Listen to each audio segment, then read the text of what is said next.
In the spring of 1945, on a narrow strip of the Latvian coast, stood hundreds of thousands of people for whom the war formally continued, though in essence it was already lost and nearly over. The same sky hung over them as over ruined Berlin, but they were away from the main direction, in a corner of the map, pressed with their backs to the cold sea. They had tanks, guns, intact divisions, headquarters, and communications. They lacked only one thing: purpose.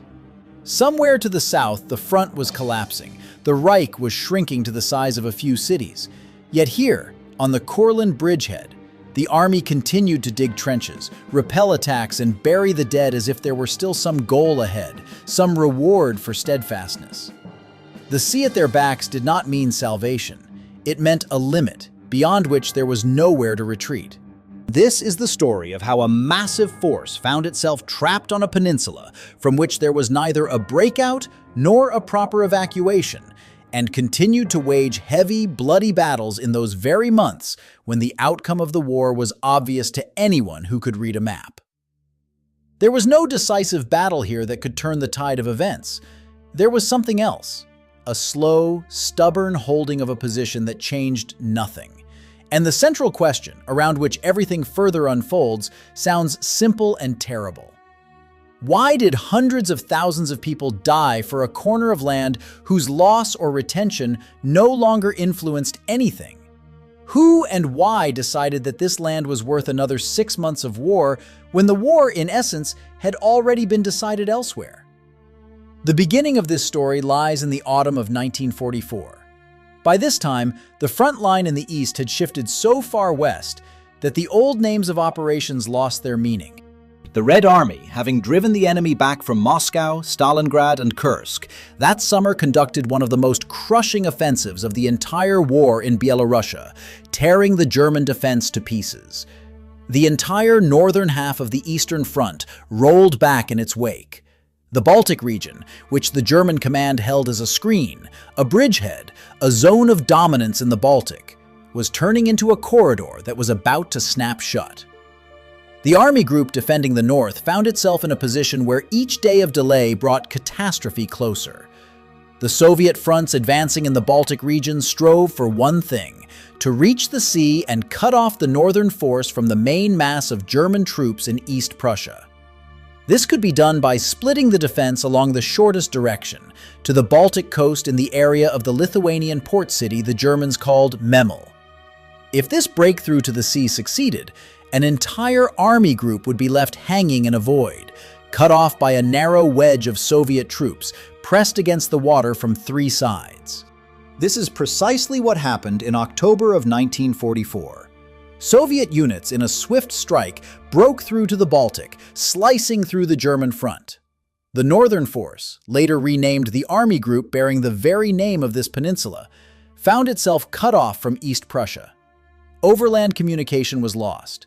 What had recently been part of a continuous front turned into an isolated bridgehead, holding on by 2 ports and sea lines of communication that could be severed at any moment.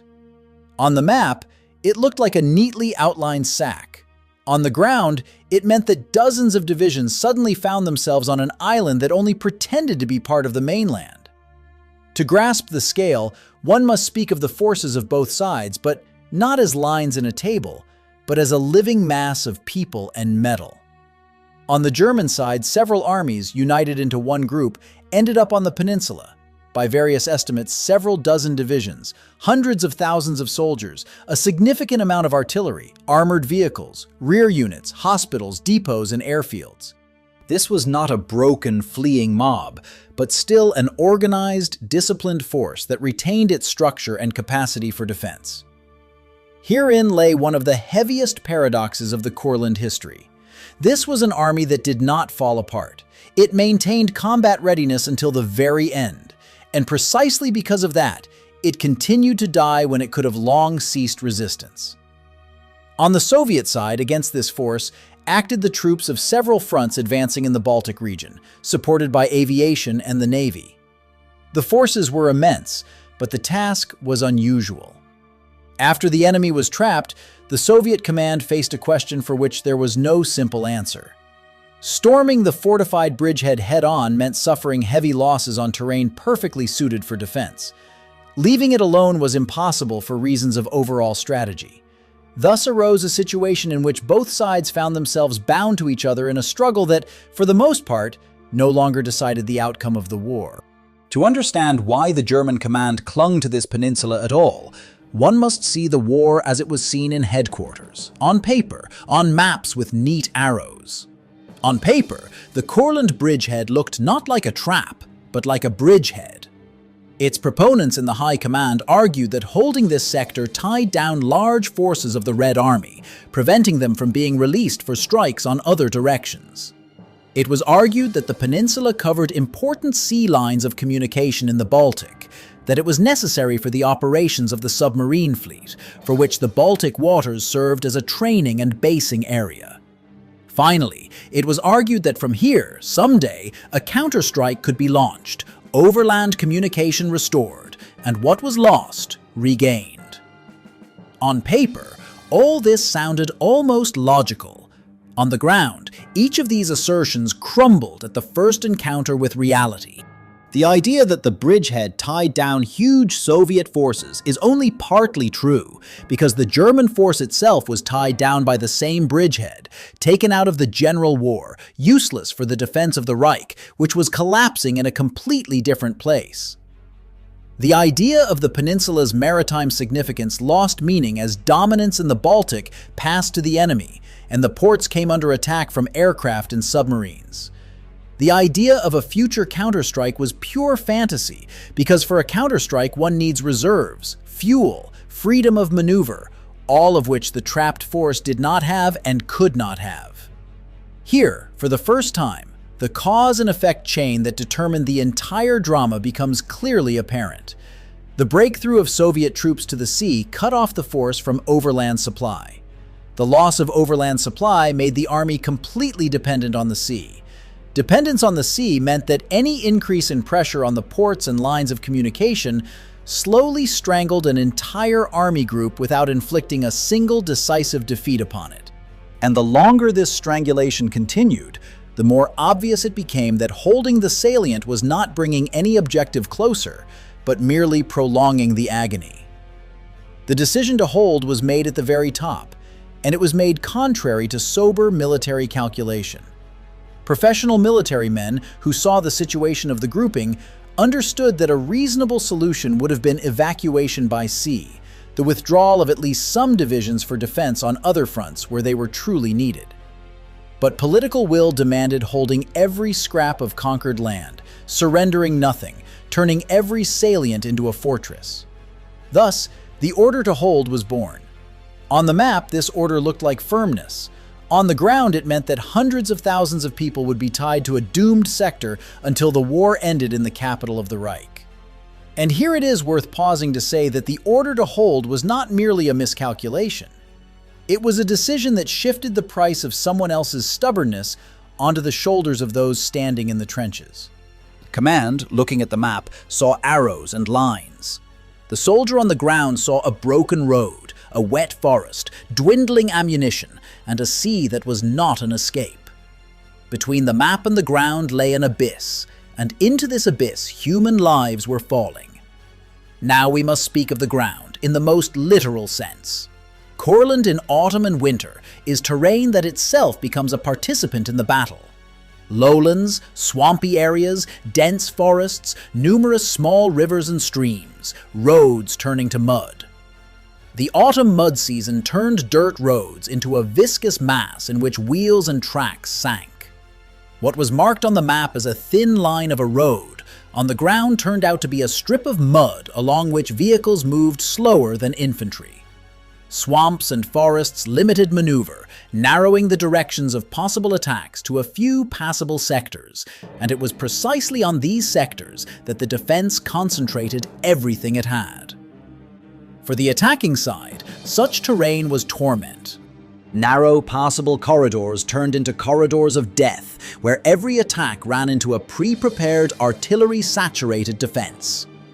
For the defending side, the same terrain provided an advantage, but this advantage was a trap.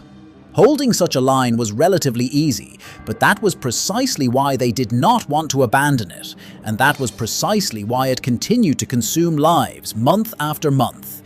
The terrain, which aided the defense, simultaneously made the senseless order to hold more feasible and therefore more prolonged. Throughout this time, the peninsula endured several major battles, following one after another from the autumn of 1944 to the spring of 1945. Soviet troops repeatedly tried to split and destroy the grouping, striking at different sectors of the defense. These battles were heavy and bloody for both sides. The attackers suffered losses storming fortified positions on difficult terrain. The defenders suffered losses holding a line that had no strategic future. The exact numbers of these losses remain a subject of debate among historians to this day. And here it is important to be honest. Different sources give different estimates. The documents of the warring parties for obvious reasons do not match, and post-war memoirs often paint a picture either more heroic or more catastrophic than it was in reality. And yet, the general meaning of these battles is clear. Not one of them led to a decisive result until the very end of the war. The grouping was not crushed in the field and could not break out. It simply held on, losing men, repelling attacks, losing men again. Each new battle added names to the lists of the dead, but did not change the situation on the larger map of the war. This was the monstrous arithmetic of the Courland salient. Enormous effort and enormous sacrifice for a zero strategic outcome. These battles came in waves. The attacking side would accumulate forces, strike at one of the sectors, become embroiled in heavy fighting for a few villages and heights, run into dense defense, and after some time, run out of steam.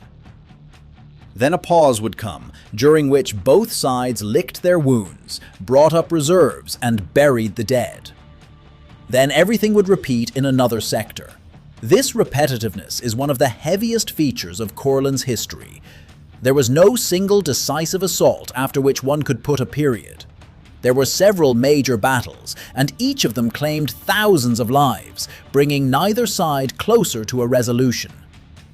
The war here seemed to loop, repeating itself, until it was stopped by events hundreds of kilometers away. To this repetitiveness, winter was added. After the autumn mud came cold, snow, and frozen ground in which it was difficult to dig in. Dampness gave way to frost, wet clothing had no time to dry, and there were sometimes as many frostbite cases as there were wounded in battle. For a soldier in a trench by the sea, winter meant not a line in a weather report, but a constant struggle for warmth, for dry feet, for the ability to warm one's weapon and hands. The Baltic wind cut to the bone, and shelters had to be built in terrain where groundwater was close to the surface. To combat losses were added illness, exhaustion, and that special fatigue that accumulates in people who see neither an end nor a purpose ahead. It is worth taking a closer look at how exactly this terrain was used for defense. Narrow passages between swamps and forests allowed entire directions to be blocked with relatively small forces, relying on pre-prepared positions. Rivers and swampy lowlands became natural anti-tank barriers that did not need to be created artificially. Forest edges provided cover for artillery and observers, and the few dry roads were easily covered by fire. All this meant that the attacker had to strike again and again at the same predictable places because there simply were no others. The terrain dictated tactics to both sides and turned every assault into a repetition of an already familiar bloody scenario, where the outcome was decided not by surprise and maneuver, but by persistence, artillery, and the willingness to pay for every step. To understand what this meant for those who were there, one must descend from the level of armies and corps to the level of an individual. For a soldier in a trench, the overall strategic senselessness of the salient had no practical meaning. His world shrank to the size of his sector, to the parapet, to the neighboring dugout, to the trail along which ammunition was brought up, to the wounded comrade who had to be dragged to the rear.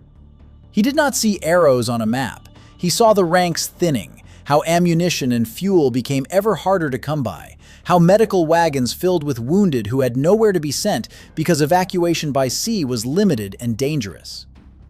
For a tank crew, the Courland terrain was a separate curse. A machine created for maneuver and breakthrough on sodden roads and in forest defiles lost its main quality, mobility.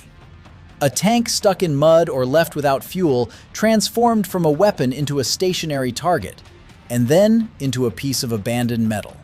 And here another harsh truth of war emerges.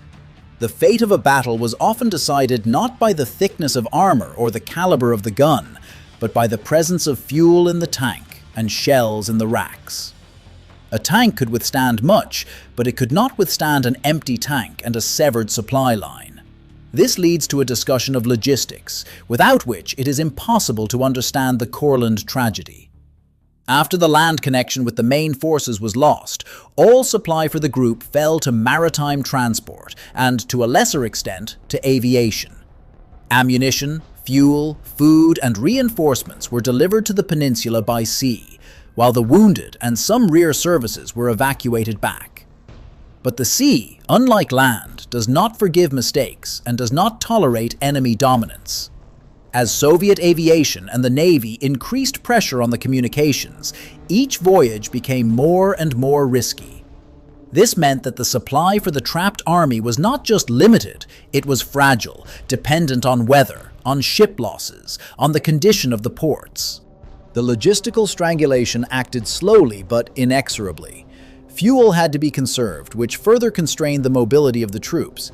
Ammunition was expended faster than it was delivered, forcing economization at the most critical moments. The wounded could not always be evacuated in time, which meant that some of those who could have been saved died simply because there was no way to deliver them to proper medical care. Thus, another cause and effect chain arose. The loss of land connection shifted supply to the sea. Increased pressure on the sea made supply unstable. The instability of supply undermined combat effectiveness from within, turning steadfast defense into a slow withering away. Separately, it is worth mentioning what was happening in the minds of the people ordered to hold out. By the winter and spring of 1945, it was already impossible to conceal the overall situation. Rumors about what was happening on the main fronts seeped through any prohibitions. A soldier at the front might not know the exact front lines, but he felt the main thing. The Great War was going on somewhere far away and clearly not in favor of those giving him orders. In such a state, each new battle is perceived differently than at the beginning of the war. Holding a line while believing in victory, and holding the same line while understanding that everything is already lost, these are two completely different experiences. It was precisely this combination of preserved discipline and a growing sense of meaninglessness that made the situation on the peninsula particularly difficult from a human point of view. A question is often asked, why didn't the trapped group attempt to break through to its own forces, punch a corridor, and link up with the main forces? The answer again rests on sober military mechanics, not on a lack of will. For a breakthrough, one needs to concentrate a strike force, supply it with fuel and ammunition, have space for maneuver, and at least an approximate direction in which it makes sense to break through. But there was not enough fuel even for daily defense. There were no reserves. And beyond the line of Soviet troops lay not friendly forces, but hundreds of kilometers of territory already occupied by the enemy. There was physically nowhere to break through. Ahead lay dense, echeloned defenses. On the flanks, the sea. In the rear, again the sea. Thus, another chain arises. Isolation deprived the group of supply. The lack of supply deprived it of the ability to maneuver. The inability to maneuver made any breakthrough impossible. And the impossibility of a breakthrough left only one scenario: to sit in defense and wait for the end. Here it is important to pause on one of the most persistent myths associated with this sector of the front. In later memory, especially in some memoirs, the Courland salient was often portrayed as an impregnable fortress, as proof that the northern troops supposedly remained undefeated, that they held their positions until the very end and laid down their arms only by order, not due to defeat. An entire tradition has been built on this image, turning the tragedy of a trapped army into a story of steadfastness and military valor. This myth deserves to be honestly dissected because it mixes truth and a dangerous substitution. The truth is that the group indeed was not crushed in an open field battle and maintained organization until capitulation. The substitution, however, is that from this fact, a conclusion is drawn about some kind of moral or military victory. In reality, holding the salient was neither a victory nor a manifestation of supreme military art. It was a consequence of the combination of terrain favorable for defense and an order forbidding withdrawal. The army held on not because it was winning, but because it was forbidden to leave, and because it had physically nowhere to go. The impregnability of this defense was not a virtue, but a form of trap, and the longer it lasted, the more people paid for it with their lives. Moreover, any tales of valor here cannot be separated from the fact that this group was part of a specific war and a specific regime. One can and should analyze tactics, the organization of defense, the peculiarities of the terrain and supply. But one must not turn a war machine into something existing separately from the criminal regime that spawned it, nor admire steadfastness for its own sake where it concerns the continuation of an obviously lost and criminal war. Historical sobriety requires seeing both how the defense was held and in whose name it was held, and at what cost to the ordinary soldiers on both sides this holding of a meaningless corner came. Separately, it is worth mentioning those who are usually left in the background in such stories, the attacking Soviet soldiers. Their situation was different but no less difficult. They had to attack fortified positions time and again on terrain seemingly created specifically for defense, through swamps, along roads swept by fire, in forests where every line had been pre-sighted by artillery. Here one must not lapse into poster-like glorification, but neither must one devalue these people with commonplace phrases about the offensive succeeding only due to numbers. The heavy losses during the assault on such lines were explained not by disregard for lives, but by a combination of objective reasons: the nature of the terrain, the density of the defense, the condition of the roads, the difficulties of supply, and the fact that a frontal assault on a fortified salient is in principle one of the bloodiest forms of combat. Behind every line advanced on the map stood specific people who walked through mud under fire. The sea in this story deserves a separate discussion because it was simultaneously the only lifeline and a constant source of danger. Transports with ammunition and food sailed on it, and attempts were made to evacuate the wounded, rear services, and refugees from among civilians caught in the combat zone on it. Every such voyage was a risk. Ships were stalked by aviation, submarines, and mines. On overcrowded ships, people hoped to break out of the trap, but the sea journey itself turned into a new ordeal, where death could come suddenly and for many at once. Evacuation by sea was not salvation for everyone. It was a thin, unreliable trickle through which only a portion of those who wished and needed to leave could be taken out. The majority remained on the shore, looking at the water that promised rescue but gave it to almost no one. With each month, those who remained on the peninsula grew stronger in the feeling that they had been forgotten, as it were. The main news came from afar and spoke of one thing. The front was rolling ever further west. Cities once considered unshakable were changing hands. The noose around the heart of the Reich was tightening. Against this backdrop, the Courland bridgehead looked like a fragment of the former war, continuing to live by inertia. Orders from above still came, headquarters still functioned, reports were still compiled, but all this was increasingly disconnected from the real course of events. The army held its line in a world that had already collapsed around it, and in this gap between the stubbornness of the order and the obviousness of defeat lay that special, quiet hopelessness, which is difficult to convey with the dry words of reports. And all this time, behind every number stood people who had names, homes, and those who waited for them. Cemeteries grew on both sides of the front line, and many of those who remained lying in the Courland soil were never identified. For families somewhere far away, this meant not a line in a report, but a missing person, about whose fate nothing definite was known for years. The war on this sector did not produce resounding victories later repeated in textbooks. It left behind quiet rows of graves and a long uncertainty. And this, not arrows on maps, is its true outcome for those it touched directly. Command decisions in this story deserve separate, calm analysis, because they determined how much longer the senseless holding action would last.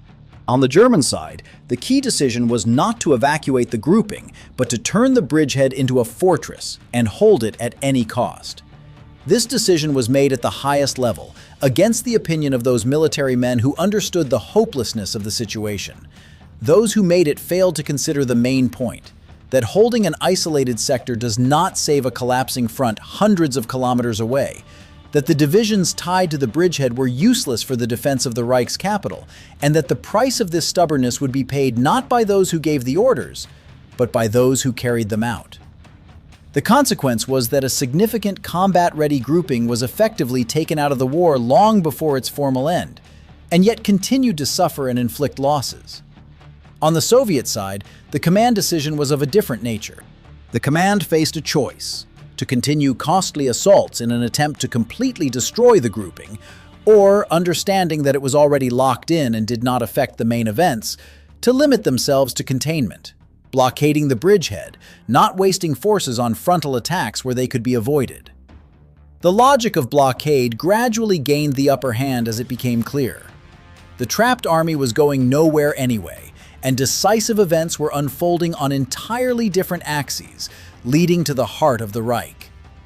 In this lay the cold but understandable calculation of a great war, where the value of each operation is measured by its contribution to the overall outcome. And so, we approach the denouement, which best exposes the utter senselessness of these last months. The grouping on the peninsula was not defeated in the field. It did not break out of the encirclement. It performed no military miracle. It simply waited for the end of the war, an end that came not here, but far to the west and south, in the Reich's capital and on other fronts. When the general capitulation became a fact, the army locked on the coast laid down its arms. Hundreds of thousands of soldiers who had recently been holding the line went into captivity. Part of the high command and individual groups attempted to escape by sea in the final days, but for the majority there was no way out. The sea, which for half a year had loomed behind their backs as an illusory salvation, in the end remained a boundary, not a door. Let us consider what this finale means. Half a year of heavy fighting, tens of thousands dead on both sides, destroyed villages, hospitals overflowing with wounded, equipment bogged down in mud, and all this concluded not with a victory, not with a breakthrough, not with a rescue, but with a simple capitulation on the day the war ended everywhere. If one asks a direct question, what did holding the bridgehead change in the outcome of the war? The honest answer is short: almost nothing. The Reich collapsed not because the Courland corner held, and not because it could have fallen earlier. This sector lived by its own separate logic, detached from the main war, and in this detachment lies its terrible essence. The consequences of this story are not limited to lines and reports. For hundreds of thousands of prisoners, capitulation meant long years in captivity, and far from all returned home.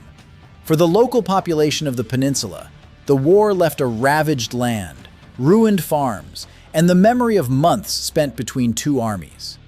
For military history, the Courland bridgehead became an example of how political stubbornness and an order forbidding retreat can turn a still powerful army into a hostage of a doomed position. And for later mythology, it became convenient material from which attempts were made to fashion a legend of the undefeated, carefully bracketing out the question of in whose name and at what price this resistance lasted. Here it is worth honestly delineating once more the boundaries of our knowledge. Many specific figures, the strength of troops at different stages, exact losses in individual battles, the number evacuated and left behind, are still cited differently in various sources. The documents of the warring sides diverge. Post-war memoirs often serve the purpose of self-justification, and part of the archival data is assessed cautiously by historians. Therefore, it is more correct to speak not of exact numbers, but of orders of magnitude and the general meaning of events. And this meaning is not changed by the uncertainty of the figures. The scale of human loss was enormous, and the strategic result, negligible. The main, heaviest question remains, the one for which such a story is worth telling at all. What compels an army to continue a heavy, bloody war for a position that no longer decides anything? Partly, an order that forbids retreat and shifts responsibility from those who give it to those who carry it out. Partly, the inertia of a huge military machine that truly knows only one thing: to hold the line and follow orders. Partly, the simple physical lack of an exit, when behind is only the sea, ahead is the front line, and any choice seems equally fatal. And partly, the illusion that steadfastness itself is a value, even when it leads only to new graves.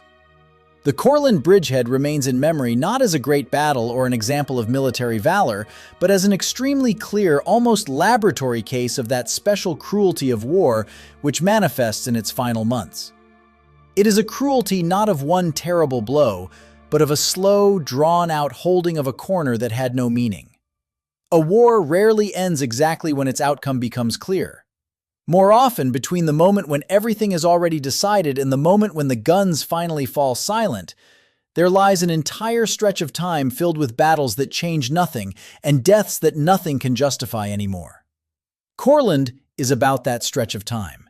About those who died not for victory and not for salvation, but simply because they were forbidden to leave and there was nowhere to go. And perhaps the only honest conclusion to such a story is a quiet acknowledgement of the very cost. The cost of an order, the cost of stubbornness, the cost of a scrap of land that was not worth a single one of the lives cut short there. This is part 5 of 5.